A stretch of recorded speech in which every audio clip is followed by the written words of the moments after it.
আসসালামু আলাইকুম বন্ধুরা, সবাই কেমন আছেন? আশা করি সবাই ভালো আছেন। নতুন একটি এপিসোডে সবাইকে স্বাগতম। আজকে আমি কথা বলবো আপনার হিন্দি সিরিয়াল এবং বাংলাদেশের এবং কলকাতার যেসব মুভিগুলো হইতো ওইগুলো নিয়ে আমি মোটামুটি রিভিউ দিতাম। আজকে আমি একটু ডিফারেন্ট রিভিউ নিয়ে আসছি, সেটি হচ্ছে আপনার কোরিয়ান ড্রামা। অনেকদিন ধরে ভাবতেছি একটু কোরিয়ান ড্রামার রিভিউ দিব, কিন্তু বেসিক্যালি কোরিয়ানের যেসব ড্রামাগুলো হয়ে থাকে এগুলো একটু লং হয়ে থাকে। আমার সবচেয়ে পছন্দের যে ড্রামাটা ছিল 2023 সালে, সেটি হচ্ছে আপনার স্কোয়াড গেম। স্কোয়াড গেমটা আমার কাছে চরম ভালো লাগছে এবং আমি তখন তো যদিও চ্যানেলটি শুরু করি নাই, এই কারণে তখন আপনার আর প্রকাশ করতে পারি নাই। কিন্তু এখন আপনার স্কোয়াড গেমের সিজন 2 আসছে গত পরশু।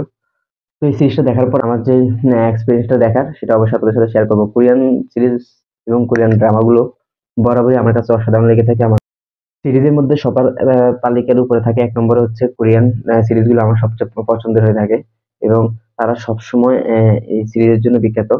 কোরিয়ান ড্রামা সবাই দেখে এবং এটা সবাই আসক্ত হয়ে থাকে। এটা যারা দেখতে শুরু করে তারা পুরাই আসক্ত। সবচেয়ে বড় যে বিষয়টা সেটা হচ্ছে অনেক লং প্রসেস। এই কারণে আমি দেখা ছেড়ে দিয়েছি।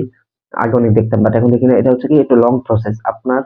আমরা যেরকম মুভিগুলো দেখে থাকি ২ ঘন্টা, ২.৫ ঘন্টা, সর্বোচ্চ ৩ ঘন্টা। কিন্তু এই সিরিজগুলো হচ্ছে আপনার ২ দিন ৩ দিন লাগাই সিরিজগুলো হয়ে থাকে। এই কারণে সিরিজ খুব কম দেখা হয়। তাই ওইটার রিভিউ আপনাদের সামনে নিয়ে আসতে পারি না। দেখা কম হয়। কারণ মুভি আপনার এখন available movie, action movie, thriller movie, কিন্তু ওগুলোর দেখতে গিয়ে আর এটা দেখা হয় না। তারপরেও চেষ্টা করব কোরিয়ান যেসব সিরিজগুলো আছে ওগুলোর রিভিউ দেওয়ার জন্য।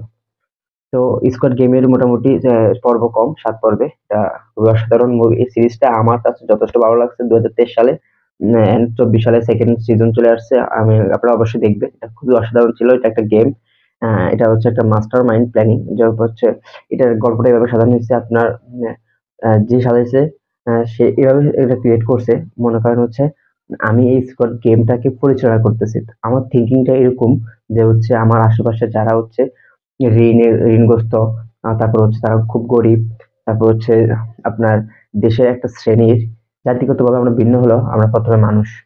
কিন্তু আমাদের ওই চিন্তাবোধ বা যে মনুষ্যত্বটা আমরা নষ্ট করে ফেলি ২ টা চিন্তার কারণে। শ্রেণী ভেদে ভাগ করে ফেলি। ধরেন আমি যে শ্রেণীর বা আমার উপরে যে শ্রেণীর, সে চিন্তা করে কি আমি সে ছাড়া বা তার শ্রেণীর লোক ছাড়া সবাই এই পৃথিবীতে আবর্জনা। তো স্কোয়াড গেমের যে পরিচালনা করে সে এটাই চিন্তা করে, যারা ঋণগ্রস্ত, গরিব, অসহায় আছে তাদেরকে নিয়ে আমি একটা গেম খেলি, আমি মজা নিই।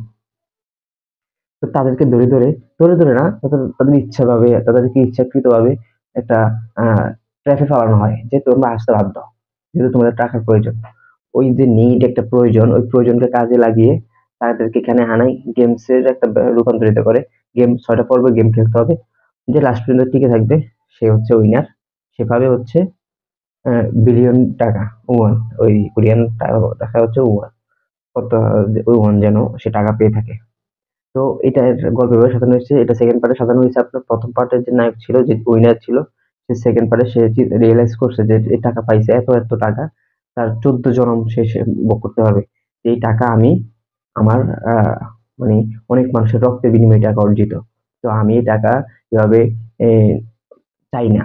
তো আমার কি করা উচিত? এই গেমটাকে বন্ধ করা উচিত। তার জন্য সব টাকা আমি এটার পিছনে লেগে দেব। তারপরে এই গেমটা বন্ধ করতে হবে।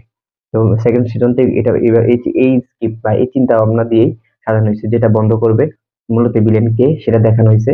এন্ড এটা কি সে আবার এই গেমে জয়েন করে নায়ক, সে যেন এটা বন্ধ করার পরিকল্পনা করে। মূলত এগুলো সাজানো হয়েছে। তো অবশ্যই আপনারা এই সিরিজটা একবার হলে দেখবেন। অসাধারণ একটা সিরিজ। এন্ড অবশ্যই কেমন লাগছে আপনাদের কাছে সেটা কমেন্ট সেকশনে জানাবেন। তো বন্ধুরা, আজকের ভিডিওটি এই পর্যন্ত। দেখা হবে নেক্সট কোনো এপিসোডে। সে পর্যন্ত সবাই ভালো থাকুন।